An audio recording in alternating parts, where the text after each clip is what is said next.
Welcome to Franchise Marketing Radio, brought to you by SEO Samba. Comprehensive high-performing marketing solutions for mature and emerging franchise brands. To supercharge your franchise marketing, go to SEOsamba.com. That's SEOsamba.com. All right. Welcome to Franchise Marketing Radio. Stone Payton Lee Cantor here with you. This program is brought to you in part by the Business RadioX Studio Partner Program, helping franchisees dominate their local market. To learn more about serving your market and growing your business, go to mybrxstudio.com. Lee, this is going to be a fantastic segment. Please join me in welcoming to the broadcast franchise owner with Cheba Hut, Mr. Justin Beatty. Good afternoon, sir. Hey, how's it going, y'all? Well, Justin, before we get too far into things, tell us about Cheba Hut. How you serving folks? Cheba Hut is a fast casual toasted sub concept. Trying to be kind of an elevated option from some of the other sandwich franchises out there. Full bar, typically in all the stores, very neighborhood feel. It's all about kind of a communal, chill vibe. Want people to want to come and hang out and actually stick around for a while after just not having a sandwich. So, is this your first franchise? It is, yeah.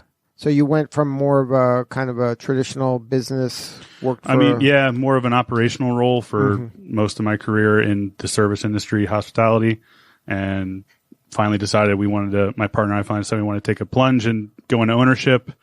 Weren't totally ready to jump in with both feet into something totally on our own. Franchising offered us a really nice way to get some support and kind of follow a roadmap, but still do our own thing and have some ownership. So now, was that a hard decision or because you've been around the restaurant industry, and the restaurant industry is a tricky market, you know? Yeah, it's slim margins and long hours, and right, you have to be passionate for sure. I would say it was a hard decision up to the point that we made it, and then it felt like the easiest thing ever, and we were just like, we're in, let's do it. But we thought very hard about it up to the point where we said yes. So now, how did you see kind of the risk differential? Like if you were weighing pros and cons of going out on your own, you guys have a lot of experience in the business.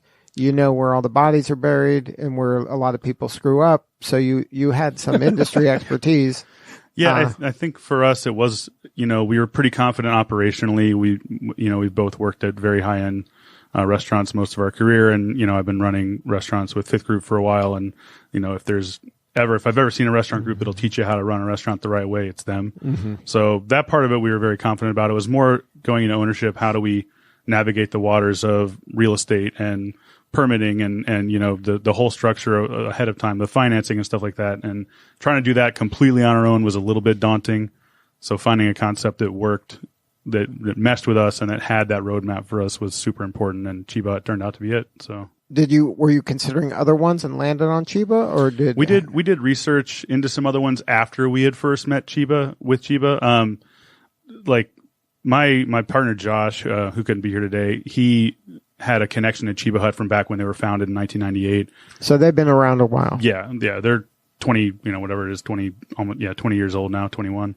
And he knew them through their original stores in Arizona, out in Scottsdale and that area, and kind of reconnected with them last year and sort of was like blown away again 20 years later about how great the food is and how great the service and the atmosphere was. And he came back to me and he was like, I kind of got this wild hair and I really like what they're doing out there. I want to look into it. And he got in touch with Scott Jennings, who's the founder of Cheba Hut, and was just kind of like, hey, have you been thinking about anything on the East Coast? Because up to that point, they had nothing pretty much east of Colorado. I think one in Wisconsin. And Scott was like, as it happens, we were just now sitting here discussing that we want to start figuring out how to go national. Mm-hmm. And because that early connection turned out to be a really nice way to kind of reconnect, and they gave us some information and we looked over it. And I remember when Josh first came to me with it, he literally, we met up for a beer and he was just like, hey, I have all this stuff. Can you look at this and tell me I'm crazy and talk me out of this? And so I went over all the financial stuff and the way they do their setup and their marketing and their just the numbers. And I was like, well, to be honest with you, this looks pretty cool and it looks like a pretty good deal. I would say look deeper into it, but maybe you're not crazy. So he kept looking at it. A little while later, he came back to me and was like, I've done more research and I've looked at these other franchises and stuff, and I really like what I'm seeing. let's look at it together. And I looked again, and I was like, I think you should do this. And he was like, well, I don't want to do it alone.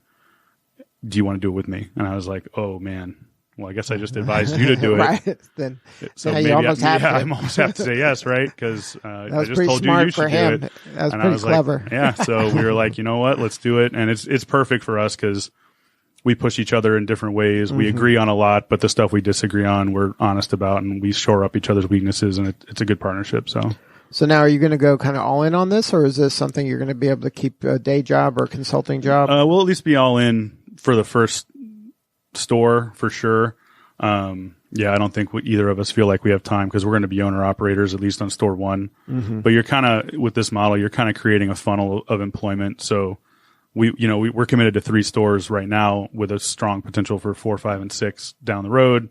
And so you kind of need that funnel of moving the people we hire for store one up into management, up into area management. Right. So we have to kind of pull out of that eventually to make room for that. So the goal in the long run is to not be day-to-day operational, be more 50,000 foot level and decide what else we want to do, whether that's go back and do more fine dining stuff or open 25 Cheba Huts or take over the world. Right. Or whatever it is that's working and that we're happy with.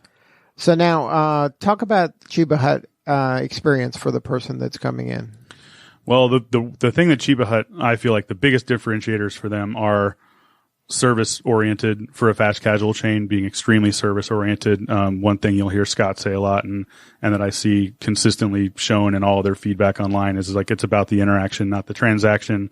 Everybody that works in Cheba Hut is trained to be very hospitality forward, which for me and Josh was paramount because we come that from was fine non-negotiable. Yeah. Right. We come from fine dining.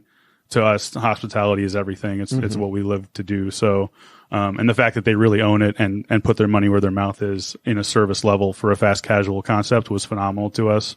A lot of fast casual places say that on paper at least, but you don't really get it when you're in the store. Right. When you go to a Cheba Hut, you're greeted very warmly. They really want to walk you through the menu like a server at a real restaurant would. If you have lots of questions, they have lots of answers. They're going to really make good recommendations, what they think you're going to like. All the way down the line, the experience of if you want to stand there and watch your sub get made, you can do that. But a lot of people just go sit down. We bring your food out to you. You're getting checked on multiple times by multiple employees. Do you want a drink refill? Do you want this? How's it going today? Cleaning up after you, all that kind of stuff. It feels a lot like table service. It's just you ordered in line instead of at your table. But then the bar itself is full service also. And I'm mostly coming from a beverage background. So for me, the having the full bar component and a real beverage program was also a must. I was never going to jump into any franchise that didn't have that. Right. So it really worked out on both sides. And having the full service bar as that place to kind of come in, hang out, chill out, and really be kind of a part of that scene was also really great. Now, when you have a full bar and you have sandwiches, is there a person that's going to come in just for the bar experience and are there appetizers and food for that person as well? Yeah, that plays out throughout the whole system. You see lots of people that are like Cheba Hut bar regulars and they come in every day, even if it's just for a beer after work. Maybe they have a snack, some pretzel nuggets or nachos or whatever, or they have a small sandwich or they eat their whole dinner there and then they go home, beat traffic, whatever. But yeah, it's definitely its own little bar culture, which is great. Now, Cheba has a kind of a marijuana-ish vibe to it. Is that accident or is that part of the That took theme? way longer for you to get to than I expected it to. Most people, that's their first question. Yeah, there is a marijuana theme, kind of a topical theme to the restaurant. The first question I get asked constantly is, are you guys going to sell weed? No, we never will. It's never going to be a thing. It's not about that. It's more about the culture of sort of the chill out culture, the good vibes culture, the somewhat, counterculture, damn the man kind of thing. Right. That's kind of where the vibe of Scott Jennings, like I said, the founder, that was his idea from the beginning. It's kind of like a place for people that, maybe just a little bit off from normal. They just want somewhere fun to hang out and they're accepting of a lot. And the marijuana theme really just came through as more of a cultural fun vibe feeling than like let's everybody be high all the time. It's, So how does it present itself inside the store? Well, it's actually funny because one of the other many things I love about Cheba Hut is that they give you a lot of freedom. In fact, they force a lot of individuality on you. They're like, so they want you to have some autonomy. It's not like, have a lot. Hey, you got to make things this way. You got to talk like this. They give you a very loose kind of, hey, here's some designs that have worked for us. Here's some ideas that have worked for us. There are things you need to follow, but for the most part, we want the store to look like you want it to look. We want it to feel like you want it to feel. it's your thing to do with as you please. So each location kind of pushes the theme in a different way. Some of them it's pretty in your face. I mean, some of them there's big inflatable joints on the wall, and and everything. And Cheech and Chong playing. And Cheech and Chong posters everywhere, and the movie is half baked on 24/7. And then some of them, like some of their corporate stores, like in Longmont, is a good example in Colorado, where it's almost the same as if you walk into like a Moe's or something like that. And it's very, their menu stuff is named after TV characters or whatever, and there's some posters on the wall. But other than that, you wouldn't really, if you weren't paying attention, it might not be apparent what's going on. You know what I mean? And so it depends on your market and your individual. So you can name the sandwiches you have. Well, they have some that are like that are corporate named, and then we have every location has what we call a secret stash that we have to create the recipes for. We have to do all the naming and the product, all that sourcing and stuff like that. So it's all very local. But it's not on the menu board? That's like kind of a secret? No, they print it on the side, but it's like these are the local subs. They just call it the secret stash. And it's like, this is local stuff. You're only going to see that at this store. This is a cool thing that we do here. And you're going to name all those, same thing with cocktails and however you want to do it. And you can make that local. Exactly, yeah. And so that must be fun for you that gives you kind of a way to put your creativity into Exactly, yeah. And again, coming from a culinary and hospitality background, that was also super important to us that we wouldn't be 100% locked in. Cheba Hut loves to innovate. They love to do new food stuff. If you come up with good ideas, they want to hear it. Because they want to share with the whole rest of the system. How many stores are there? They just opened. I think it was number 29. Just opened in Colorado Springs. And are you open yet, or you're open? No. We are in final building permitting, which. That's Thank so you, much City fun, of Atlanta. Right? Please. How much fun is that? What can I do for you, City of Atlanta? But we're totally set for construction. Contractor's done. Everything's ready. We're just waiting on final permitting. So hopefully it's a fairly lean construction. So we're hoping to be open March 1st, like ready to go. That would be our soft open, and then grand open in April. And that's near Georgia Tech? Yeah, the first location lease is at 800 West Marietta Street, which is basically Marietta Street and Northside Drive. Right. So it's right on the corner of the tech campus right there, a mile or whatever, not too far from Mercedes-Benz, and then the Westside Provisions District just a little bit up the street. So pretty good confluence of people and stuff going on. And then how involved were they in helping you choose the right location? I would say the right amount of involved. They gave us lots of good advice, and we're always there if we had questions. And they flew out a couple times to look at some options that we had. But in the end, they were like, you need to pick. We can tell you, we think that's a B+ location, or we think that's an A- location, whatever, but you know your market better than we know your market. So we're relying on you to figure this out. But what is the criteria for a good Cheba Hut location? What type of people do you need? Right. I think the typical demographic is that sort of 18 to 28, so a college student, area is but then important. It's funny because then they get a lot of stuff from a little bit older crowd too, a lot of nostalgia factor, a lot of fun there. But they have a pretty good spread, but the biggest one is that 18 to 28 kind of range right there. Very engaged people. There's Cheba Hut in the cities and states where it's common has kind of a cult following. People just go crazy for it. It's a destination. They're going there on purpose. Yeah, their engagement, like online engagement, is very, very high. Most companies are really super happy if they get 3% engagement. Cheba Hut's is typically like 10 to 11% all the time, which is pretty phenomenal. And people just really, really enjoy the vibe and the concept and the feeling, the atmosphere. That's a really huge thing. It's like when you walk into a Cheba Hut, you're supposed to immediately just feel good. And that's a really big deal to them. So comfort and wanting to hang out. So now how does the marketing work for you locally, and what is National doing to help you kind of get the word out here? Yeah.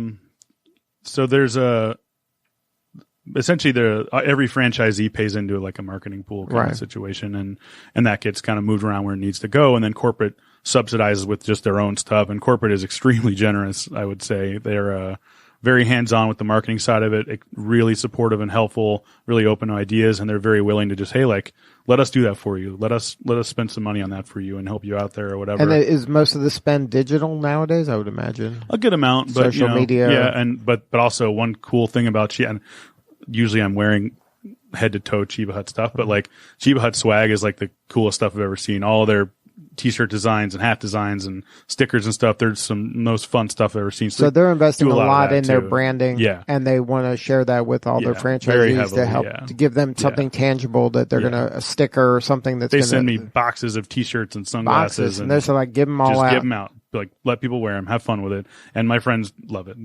So it's great. But I just give them to random people on the street. Anybody that asks me about my shirt, I'm like, here's a sticker, here's this, here's that, whatever. And so that's a way that they're spending the marketing funds is like with hands-on stuff, swag. Yeah, lots of digital stuff too. Though there's a really big push within the franchise right now for this sort of. We have the 4 walls marketing really dialed in. Cheba Hut is really good at the within the 4 walls marketing, the atmosphere, all that, the swag, that kind of stuff. So getting that 5th wall, that digital frontier really dialed in. They brought a really, really smart, talented, great guy in, to kind of help out with that. And he's kind of implementing a loyalty program and an app and all kinds of cool stuff like that, and really, really pushing the digital frontier, and it's already reaping pretty big dividends. So that's super exciting. And he's been really helpful for us too, as far as getting our social media stuff rolling here. So you can get kind of people signing up before you're even close to opening. Yeah, exactly. And influencers lined up, and they're super supportive and really on the ball with that. So now, how important was that when you were choosing them? Was that was that a nice to have or a must have?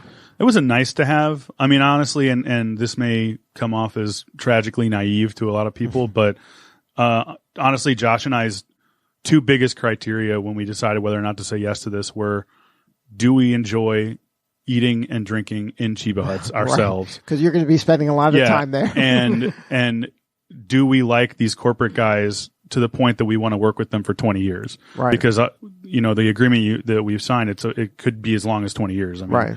And so it's like, if we don't really like these guys and like their attitude and like the way they're functioning and really believe in what they're doing, I don't want to sign up to work with anybody for 20 years that I don't like ahead of time. You know what I mean? So now for you, your day to day right now is what?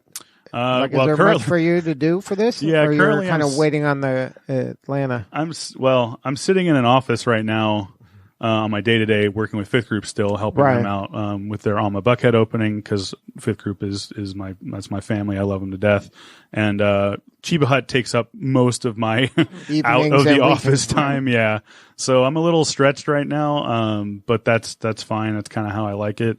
And there's plenty to do. It's a lot of hurry up and wait. It's a lot of sprints, small sprints, and then wait, and then more sprints. But with the marketing side of it and all that, there's always something to be doing. So.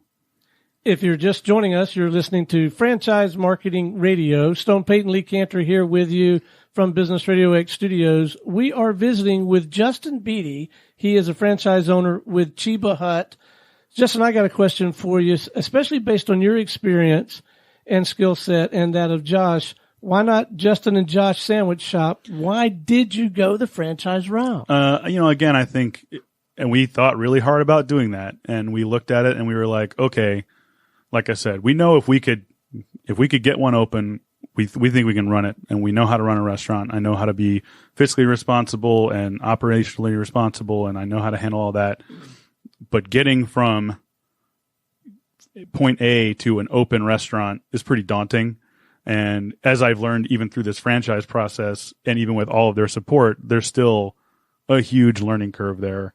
And we decided that trying to tackle that learning curve without much of a net was just a little bit too scary. We're a little bit risk averse in general. And we liked the blueprint that Cheba set out for us. We liked their attitude about timing and oversight and the level of involvement they wanted and were willing to give. And it just really felt like a safer bet for us to get started in ownership, which I think is sort of the point of the franchise model a lot of the time, at least for people like me that are coming from an operational standpoint.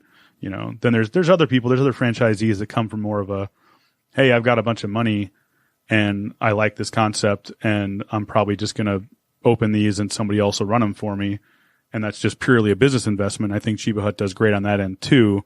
But as an owner operator, Cheba Hut was really enticing because it looked like a really fun place to operate as well as a good place to learn how to open from start to finish new build outs, everything all the way through, all of the little minutia there. And then having that roadmap for success where you have a path out of being an owner operator, that probably was very attractive as well. So then you can get that kind of business win by scaling and not be tied to this one store. Yeah. And that's something that Scott and the corporate people at this point are they're very upfront. They're like, it's pointless for you to open one store. That's not going to get you really anywhere. I mean, you'll make some money and you'll have a little bit of success, but you're going to cap everybody out and your labor is going to kind of get stagnant, and it's just not going to get you what you really want in the long term, which is scale, which is opening enough that you have that funnel of employment that you can pull out yourself, that you have some pseudo passive income. I never think we'll just never be involved at all, but where other people are operating for us and we have just an oversight role. That they're really into that. And that's the point. Scott's like, I don't expect you to do nothing for the rest of your life but open Cheba Huts, but I think you're going to do great with us and you're going to have a lot of success, and then you go do whatever else you want, and these will be here for you, and we help, and it's just a good relationship. So now, do you have any advice for somebody that's thinking about kind of getting involved with a franchise? What are some things that you would have maybe done differently or wish you had learned or knew about ahead of time? Yeah, I mean, research, just understanding what franchise agreements look like, where the pitfalls are, what kind of stuff can trip you up, really understanding capital and the capital investments required, the different fee structures, the different royalty structures, how to factor that into an ongoing budget or P&L, as far as to make sure that there's still going to be a margin there for you to make money as a franchisee. Right. Because a lot of franchises run into problems with that, where by the time you cut everybody in, that little slice left for the franchisee is very, very, very small. Right. And you're working for other people. And you're back to having a job. Exactly. You're still working for somebody else, which is the point of this, is to kind of move away from that. Mm-hmm. So that was the biggest thing with Cheba Hut, is they were very transparent with all their numbers and very consistent sales, not only at the corporate stores, but at the private, the franchisee stores, looking at the margins, looking at the numbers. Yes, there's money to be made here. And then there's money to be made with people that are doing it the right way, at least from Josh and I's perspective. So. And then, is there anything that is a red flag? Like if you saw a franchisor asking for this or insisting on this, then I think one big thing is like if they're charging you the big development fees or like the sort of the buy-in fees, really understanding where that money's going and what they're getting out of it. How much of that is just going straight into the corporate coffers? How much of it's being put back into you or put back into the system? Right. What is that chunk really doing? And is that just their cash, their way to make a quick buck and make sure that even if these franchisees totally flop and nothing good happens, we still had that $100K up front or whatever. Wins, right. Yeah. Exactly. Like, what does the ongoing support look like? What is their training look like? How is their ops, defined? Like, it's one thing to have like a huge book of like, just do all this and it'll work out. It's another to have boots on the ground trainer teams that come in for opens and help you out and really like have some oversight and some day-to-day involvement and stick around for a while, and all that's corporate paid for, you know what I mean? And that a lot of places don't do it like that. A lot of places there's like a video and you kind of move go through this online course and you're good to go. Hope for the best, so that's another big one, personal involvement and all the way to the top level. And Cheba Hut's at that size where they're still able to do all that, and I hope they continue to be able to do that for a long time, even with some bigger expansion plans. But for right now, we felt like it was a perfect opportunity to jump in with a lot of personal involvement on both sides and really form a relationship for a long-term goal. Now, who would you think is the perfect Cheba Hut franchisee? Is it somebody with your kind of background in the hospitality industry, or is it that business person?